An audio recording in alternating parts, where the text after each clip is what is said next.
va commencer par regarder une stratégie de manipulation de masse qui s'appelle problème, réaction, solution. Cette stratégie de manipulation de masse a été utilisée pendant des centaines d'années par les gouvernements à travers le monde, et cette stratégie-là de problème, réaction, solution est utilisée pour faire passer des décisions pré-planifiées qui sont pas populaires à une population.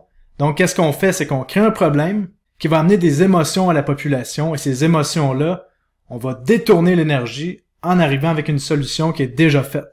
Et on va avoir le consentement de la population qui va accepter la solution. Et je vais vous expliquer un exemple. On avait en 1907 JP Morgan, si on cite ces mots, qui aime avoir un peu de compétition, mais pas une trop grosse compétition, si vous voyez ce que je veux dire. Et on parle de JP Morgan, l'homme et pas encore la banque, qui est devenue une banque par la suite. Mais parlons de la panique de 1907. On avait la banque Knickerbocker, qu'on voit ici, qui commençait à devenir trop grosse pour JP Morgan. Et qu'est-ce qui est arrivé? JP Morgan a propagé une rumeur, comme quoi la banque Knickerbocker était insolvable. Et là, comme de fait, ça a causé un bank run, comme qu'est-ce qu'on a vu avec Silvergate ou avec Silicon Valley Bank. Un bank run, c'est le moment où est-ce que tous les gens qui ont de l'argent dans une banque veulent sortir leur argent de la banque en même temps.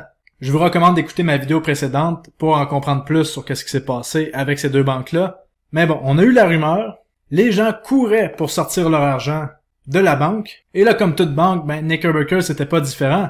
C'était une réserve fractionnaire, donc il n'y avait pas 100% des dépôts des gens dans leur coffre. Donc la banque était virtuellement insolvable avec toute la panique qu'on voyait des gens qui retiraient leurs fonds. Et comme par hasard, qui est-ce qui est arrivé comme un héros pour sauver la banque? JP Morgan, qui est allé faire un prêt à Knickerbocker et qui a sauvé la banque. Donc vous comprenez?